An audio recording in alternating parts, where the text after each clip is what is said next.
Zoti Koreshi dhe Zoti Alizoti dhe vijoj merren e ditës. Faleminderit i nderuar.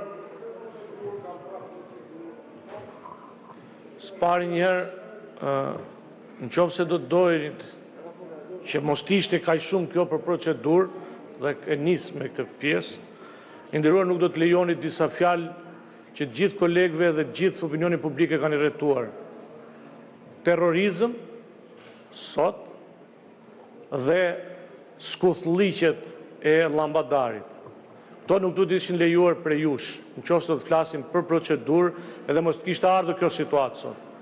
Unë kam qenë me 10 ditë vetë dhe me familjen time me ata njerëz në shesh dhe nuk kam qenë as jam terrorist dhe as kam qenë kurrë me terrorist në shesh.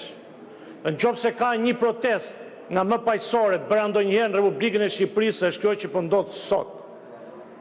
Se po tjetë për Llamallarin dhe skuthliqet e tij, do kishte vajt sot, do kishte arrestuar gjithë pulat që mos pillnin vezë, sepse ato janë armët terroriste dhe kimike që po përdorin sot terroristët aty jashtë në thonjse.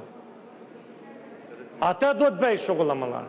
Se të merret me ata forcat policisë që ka 4 vjet nuk i blen uniforma, se i harxhut nga 700 euro për i kapele.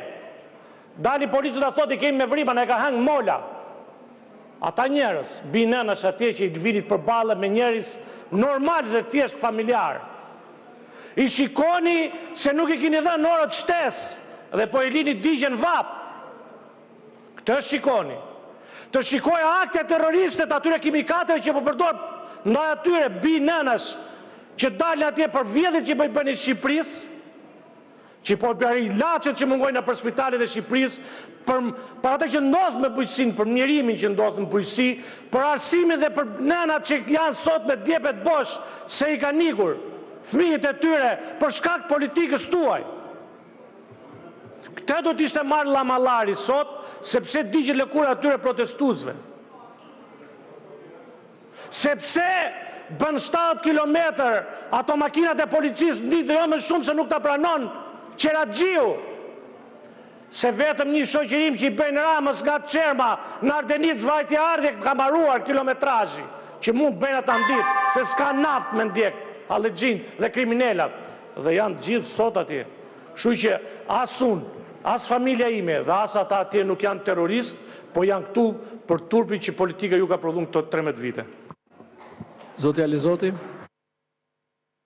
Zoti Peleshi, në rreth parë një 30 pika që keni sjell, kjo është absurde. Nuk është në nder që i bëni dikujt që të flasin në parlament sepse është votuar nga njerëzit. Dhe që njerëzit janë të mërzitur me parlamentin kanë të drejtë absolute se këtu ka vetëm teatr.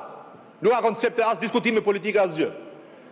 Keni arrestuar dje një nën me fëmijë, kur banda e Elbasanit, banda e Durrësit shëtit në gjithë Shqipërinë, kontrollon të gjithë sistemin elektoral, kontrollon gjithë Shqipërinë dhe një protestues, siç lexova, shpresoj mos jetë e vërtet, është në koma, gjithë kjo dhunë policore për të mbrojtur identitetin, sharmin e deputetëve.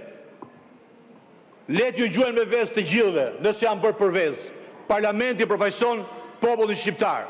Dhe populli shqiptar gjysma është rrugëve të botës sa nuk u shihet dot. Dhe pjesa tjetër ka vjedhur gjysmën e pasurisë shqiptare. Ky parlament nuk ka më dinjitet. Dhe dilni këtu bëni moral që ju keni fituar. Çfarë keni fituar? Tu ka humbur gjithë Shqipëria. Çfarë keni fituar ju? Janë mbushur rrugët e Shqipërisë.